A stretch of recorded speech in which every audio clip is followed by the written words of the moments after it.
சங்கீதம் 12. எங்களை ரட்சிக்கின்ற பிதாவாகிய தெய்வமே உமக்கு கோடான கோடி அல்லேலூயா. பக்தி உள்ளவன் அற்றுப்போகிறபடியால் எங்களை ரட்சிக்கிற பிதாவாகிய தெய்வமே உமக்கு கோடான கோடி அல்லேலூயா. உண்மை உள்ளவர்கள் மனுபுத்தல் குறைந்திருக்கிறபடியால் எங்களை ரட்சிக்கின்ற பிதாவாகிய தெய்வமே உமக்கு கோடான கோடி அல்லேலூயா.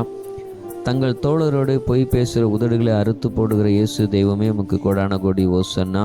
இச்சகம் பேசுகிற எல்லா உதடுகளும் அறுத்து போடுகிற இயேசு தெய்வமே உமக்கு கோடான கோடி ஓசன்னா. பெருமைகளை பேசுகிற நாவை அறுத்து போடுகிற இயேசு தெய்வமே உமக்கு கோடான கோடி ஓசன்னா. எளியவர்களை காப்பாற்றுகிற ஆவியானவராகிய தெய்வமே உமக்கு கோடான கோடி ஸ்தோத்திரம். எளியவர்களை என்றென்றைக்கும் இந்த சந்தையிடம் இருந்து விளக்குகிற ஆவியானவராகிய தெய்வமே உமக்கு கோடான கோடி ஸ்தோத்திரம்.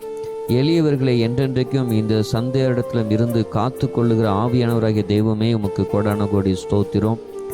மண் குகையில் 7 தரம் உருக்கப்பட்ட உமது சொற்களுக்காக தேவனே உமக்கு கோடான கோடி நன்றி. மண் குகையில் 7 தரம் புடமிடப்பட்ட உன் சொற்களுக்காக தெய்வம் கோடான கோடி நன்றி. வெள்ளி கொப்பான உன் சொத்த சொற்களாக தெய்வமே உமக்கு கோடான கோடி நன்றி. வெள்ளி கொப்பான உமது சுத்த சொற்களுக்காக தெய்வமே உமக்கு கோடான கோடி நன்றி. ஏழைகள் பாழாக்கப்படாமல் காக்கின்ற தெய்வமே உம்மை பணிந்து கொள்ளுகிறேன். எளியவர்கள் விடும் பெருமூச்சு நிமித்தம் அவர்களை காத்து சுகமாய் இருக்க பண்ணுகிற தெய்வமே தொழுது கொள்ளுகிறேன்.